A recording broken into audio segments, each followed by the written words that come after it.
So here we are, 4,900 feet above sea level on the outskirts of Denver. It's a toasty 4 degrees Fahrenheit outside.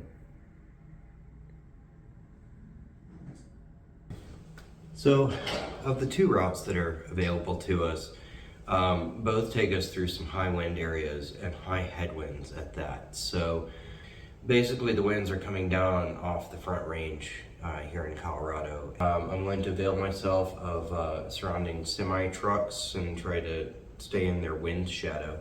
It's going to be a nail-biting day. So mountains in the distance, a nice flat white field, and we're headed to Wyoming. So we'll see what Wyoming looks like pretty soon. Pretty cool. The mountains have snow, the ground has snow, and we're on our way north of Denver, headed towards Laramie, Wyoming. Okay. Yep, we're looking at while we're driving. And out the window, and in front of us, and then out this window. And the windows are pretty gross, so anyway, but this is what we get to look at. Taking, what, 282 between Fort Collins, Colorado and Laramie, Wyoming. Got up to about 8,800 feet above sea level. And the roads were super slick. There was a strong crosswind. People were blown off of the road. And it was just really harrowing. So we made it. We're back on Interstate 80. We're heading toward Rawlings. And what's coming up next is probably the most treacherous leg of our trip, because we have 51 mile per hour headwind gusts predicted ahead of us. So stay tuned. Let's go to commercial. Urban landscapes harbor hidden culinary gems. Venture to local markets at closing time, where vendors often discard perfectly good produce. Restaurants along busy streets sometimes leave behind untouched meals after peak hours. Dive into community events or festivals where leftover food is put to good use, offering delightful surprises. Embrace the adventure of dumpster diving, transforming discarded food into flavorful dishes while reducing waste and promoting sustainability.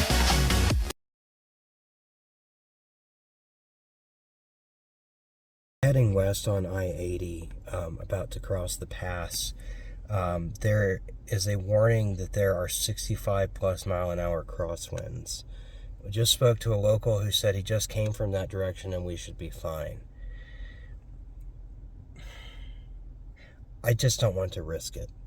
So I'm going to head back down through Denver, and we're going to take the southern route through Utah. I don't think Deborah's very happy with me, but I would rather not risk life and limb. So that's what we're going to do. We're almost back to Denver.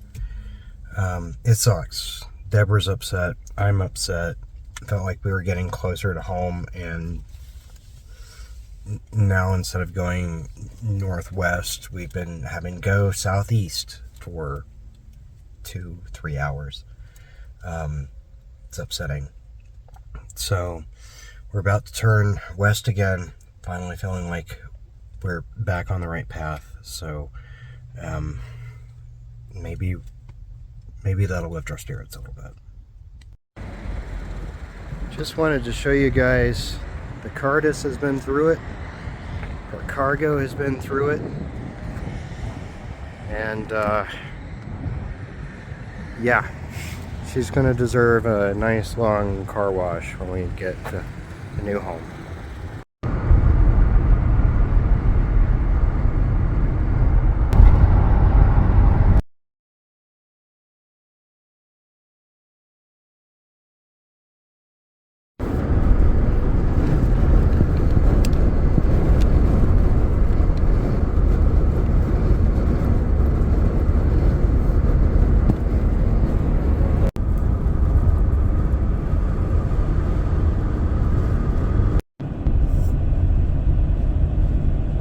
So this is the pass between Denver and and about Salt Lake City, Ogden, Utah. Getting close to Vail, and some pretty gnarly roads right now. Fortunately, we're on the downslope, so as long as I can maintain control and use my engine braking, then everything's okay. It's nail biting. It's a bit gnarly, but it is kind of pretty in its own way. So I wanted to share this.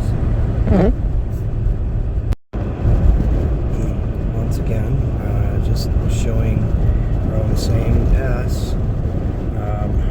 Just passed through the turnoff to Frisco and Breckenridge.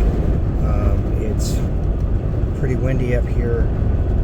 Snow's coming down really fast. There is a peak in front of me. I don't even know if the camera's picking that up, but I am behind a snow plow, so that's something. And I seem to be managing it in two-wheel drive, just in third and fourth gear so far. Just about to Steamboat Springs. Not that we're going to Steamboat Springs, but that's where we are on the interstate. I knew that no matter which route we took over the Continental Divide, it was going to be hairy, but I would rather have braved that than 65-mile-an-hour winds. So we're through it, and keto diet be damned. I want a big old freaking plate of nachos to feel better. Anyway, I just popped a couple of Advil, so that'll help. So we're good.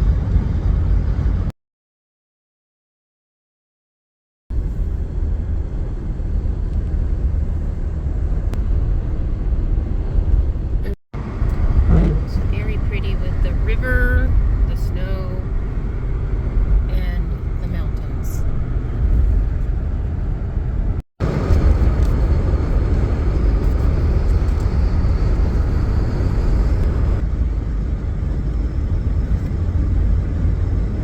We wanted to remember the sunset too. I like is over there on the mountain. There's a section that is split up. It's very pretty. It's about 7:45 p.m. just outside of, well, not too far from Salt Lake City. We've decided we're going to try to drive all night. Deborah was able to get some sleep in the back a little while ago. She's driving now. I'm going to get some sleep. We're going to switch off, and we will check in with you guys in the morning.